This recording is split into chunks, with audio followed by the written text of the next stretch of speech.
Крым после Девлет-Гирея пережил череду ханов, которые постоянно соперничали друг с другом и не могли удержаться на престоле.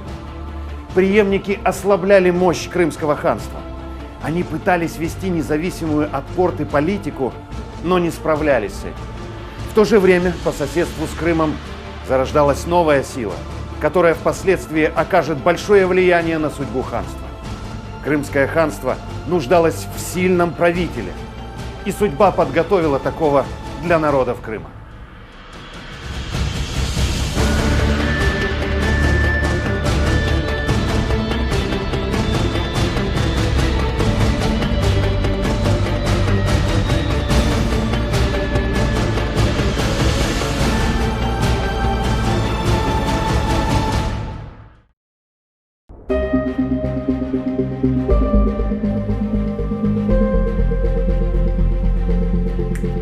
В характере нового крымского хана слились воедино черты солдата, блестящего администратора, истинного рыцаря духа, одного из самых образованных людей Крыма. Хан Гази-Гирей II, сын Девлет-Гирея, правил 20 лет. Имя его осталось в истории культуры мусульманского Востока не только благодаря его воинским талантам. Он был одаренным поэтом и музыкантом. Основу своего воспитания хан получил в Бахчисарайском имении. Затем попал в почетный плен к персам. В 1578 году он и еще два его брата были отправлены во главе крымского войска вместе с османами в поход на Персию. Будучи человеком весьма любознательным, Гази-Гирей не терял времени на чужбине. Он знакомился с рукописными и материальными памятниками Востока и античности. Почетный плен научил молодого человека не только безмерной терпеливости, смирению и манерам, но и привил вкус к поэзии, живописи, а также расширил его кругозор. Тут он впервые попробовал себя в поэзии под псевдонимом Газаи.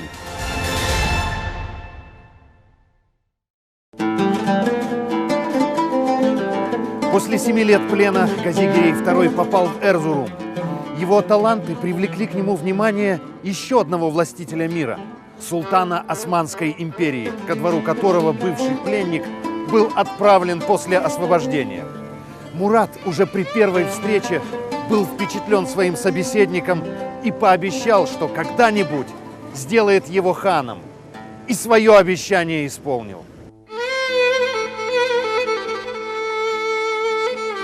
В 1588 году скончался крымский хан Ислам-Гирей II, и на его место был назначен Гази-Гирей II. Новому хану досталось запущенное во внешнеполитическом смысле государство. Так, в 1589 году у Гизлева высадились казаки и стали разорять ремесленный посад города, не щадя при этом ни татар, ни караимов.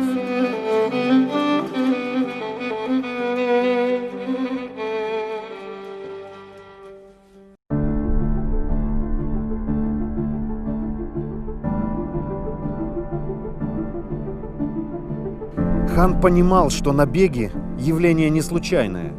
Это не столько результат амбиций или иного атамана, сколько следствие южной политики Москвы. И он решил не бороться со злом, а вообще искоренить его. Для этого нужно было поставить царя на место, и Гирей не стал откладывать столь актуальную задачу в долгий ящик. Подготовка к войне заняла пару лет. В течение этого времени была достигнута договоренность о невмешательстве поляков в крымские дела. А шведский король обещал отвлечь на себя часть русского войска. В мае 1591 года, дождавшись, чтобы трава поднялась до колен, хан лично повел свою конницу за Перекоп. В июне войско форсировало Аку. Навстречу ему вышли московские полки, в составе командования которых был и царский зять Борис Годунов. Первые столкновения закончились блестящей победой крымских татар. Затем хан отпустил часть своих конников искать добычу, а главное войско продвигалось к русской столице. Готовился штурм, но тут пришло известие о том, что шведский король не сдержал уговор. В результате командование русских войск сняло действующую армию с Западного фронта и, дополнив ее, перебросило на защиту столицы. Теперь к столице направлялась хорошо вооруженная огнестрельным оружием и пушками большое войско. Хан мудро решил не искушать судьбу и 5 июля приказал возвратиться. Так и окончился последний в истории Крыма поход на Москву.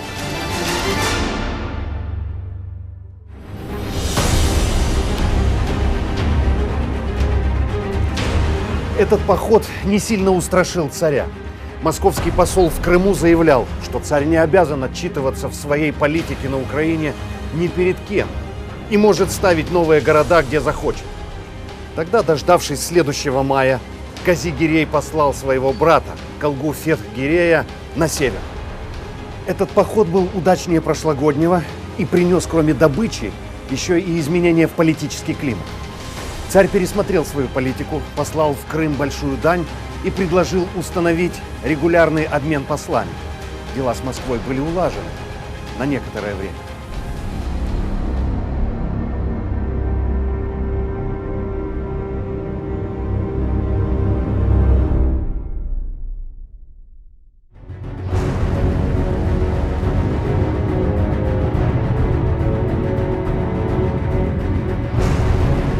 В 1601 году хан выступает с инициативой создания буферной зоны между русским и крымским государствами. В письме Годунову хан пишет: «Будь тебе, брату нашему, ведомо, турецкий государь на ваше государство как не помыслит рать послать, так я ему отговариваю тем, что место дальнее, и пешие его рати до вашего государства не дойти. А только он сведает, что к вашим городам близко и дойти можно, то он будет вашим государством вредить. Татарские князья и лучшие люди также нам говорят: русские города к нам близко поставлены, и если между нами будет недалеко, то нашим людям с русскими людьми нельзя не задираться». Но эта инициатива не вызвала ответа со стороны Москвы.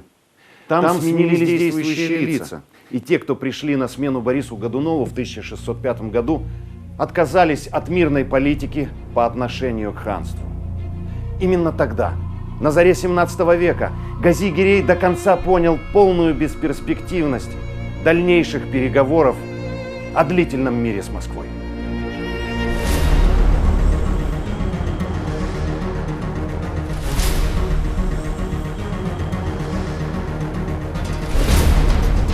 Более успешными были военные действия Гази-Гирея на Западе. Здесь он принял участие в походах османов на Австрийскую империю, точнее, на венгерскую ее часть. Крымско-татарская конница составляла в ту эпоху элиту соединенной крымско-турецкой армии, которой командовал Синан-Паша. Хана и его Калгу Фетх-Гирея направляли обычно на самые сложные участки фронта. Гази был талантливым полководцем и выполнял все задачи, которые ставились перед ним.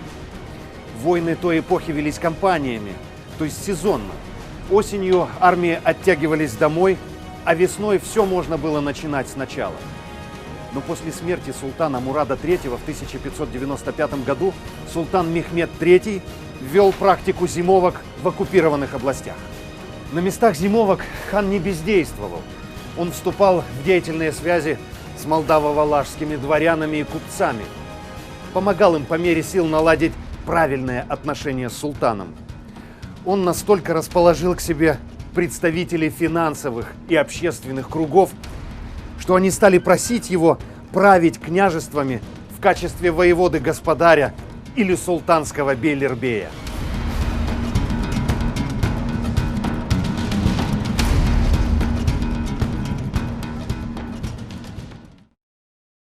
Политические и военные успехи хана усугубили завистливое отношение к удачливому Гирею официального Стамбула.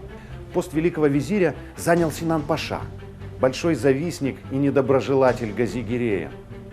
Враги хана в Стамбуле пытались оболгать его перед новым султаном, которому нравилось им верить. Очередной отказ хана зимовать за пределами Крыма помог Синан-Паше убедить султана в политической целесообразности смещения Гази-Гирея. Но Гази пользовался среди своих подданных заслуженным авторитетом, и ничем не спровоцированное вмешательство в дела ханства наверняка подняло бы волнение. Чтобы не допустить этого, кандидатом на Бахчисарайский престол был избран родной брат правящего хана, его Калга Фетх-Гирей.